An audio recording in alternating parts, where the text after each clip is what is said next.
पुस्तक हमारे सच्चे दोस्त होते हैं, जिनको पढ़कर हमारे जीवन को एक सही दिशा मिलती है। कभी कभी तो ये हमारे पक्के दोस्त भी होते हैं, जो हमें वर्णमाला से लेकर जीवन के कठिन सवालों तक के जवाब बड़े आसानी से दे देते हैं। पुस्तकें ज्ञान का भंडार होती हैं और इनका साथ आपके जीवन में कई परिवर्तन ला सकता है। लेकिन कुछ किताबें ऐसी भी हैं जिनके रहस्यों से हर कोई अनजान है। ये वो किताबें हैं जिनका ताल्लुक शैतानी दुनिया से है और जिसमें नकारात्मक ऊर्जा भरी पड़ी है। आज के इस युग में सबसे रहस्यमयी और श्रापित किताबें कही जाने वाली इन किताबों पर यकीन करना मुश्किल होगा, मगर इनके बारे में जानकर आप भी हैरान हो जाएंगे। कुछ ऐसी ही किताबों के बारे में आज हम आपको बताने जा रहे हैं। पहली किताब का नाम है द ग्रैंड ग्रिमोयर। इस किताब को the book with incredible power भी कहते हैं, पर इस पावर को पाने के लिए बड़ी कीमत भी चुकानी पड़ती है। इस किताब को darkest book in the world भी कहा जाता है।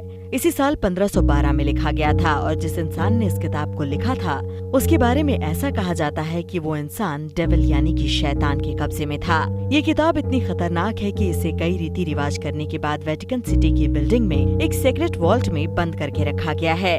इस किताब में शैतान और रहस्यमयी शक्तियों को कैसे बस में किया जाता है, इसके बारे में जानकारी दी गई है। ये भी माना जाता है कि अगर इस किताब को कोई पूरा पढ़ ले तो उसकी आत्मा को शैतान को बेचना होगा। यही वजह है कि इस किताब को वॉल्ट में बंद करने की जरूरत पड़ गई। दूसरी किताब है कोडेक्स गिगास।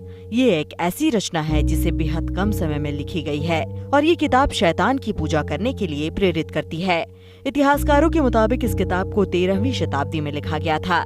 उस समय एक सन्यासी ने अपनी मठवासी प्रतिज्ञाओं को तोड़ दिया था, जिसके बाद उसे राजा ने दीवार में जिंदा चुनवा देने की सजा दी थी।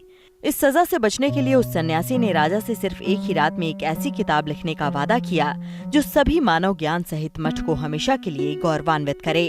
राजा ने उसे ये इजाजत दे दी, लेकिन आधी रात गुजर जाने के बाद भी जब सन्यासी ने देखा कि ये किताब वो पूरी नहीं कर सकता तो उसने शैतान से विशेष प्रार्थना करके उसे बुलाया।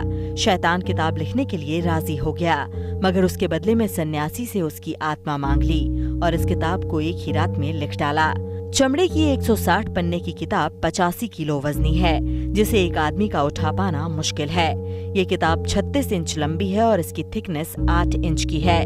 वैज्ञानिकों के मुताबिक प्राचीन समय में चमड़े के पन्नों पर ऐसी किताब लिख पाना असंभव है। वैज्ञानिकों के मुताबिक अगर दिन रात एक करके भी इस किताब को लिखने में कम से कम 20 साल का वक्त लगेगा, मगर शोधकर्ताओं के मुताबिक जिस तरह इस किताब को एक लिखावट में लिखा गया, इससे ये स्पष्ट है कि इसे लिखने में 20 से 25 साल का वक्त नहीं लगा।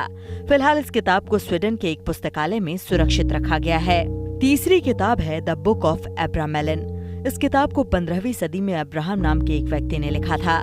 कहा जाता है कि इस किताब को लिखने से पहले अब्राहम इजिप्ट गया था, जहां उसे एक जादूगर मिला था। उसी ने अब्राहम को शैतानी और जादुई शक्तियों के बारे में बताया। अब्राहम ने इन्हीं नेगेटिव बातों को एक किताब का रूप दिया। द बुक ऑफ अब्रामेलिन नामक इस किताब में अब्राहम ने कई नकारात्मक शक्तियों के बारे में लिखा है, जैसे मरे हुए इंसान को वापस जिंदा कैसे करते हैं, दुनिया में किस जगह सोना और खजाना छुपा हुआ है, आत्मा से मिलने का तरीका, गायब यानी इनविजिबल होने का तरीका, यहाँ तक कि हवा में उड़ने का तरीका भी इस किताब में बताया गया है। अब्राहम के मुताबिक हर एक इंसान के अंदर एक शैतान होता है और उसी शैतान से मिलने का एक तरीका भी इस किताब में लिखा हुआ है।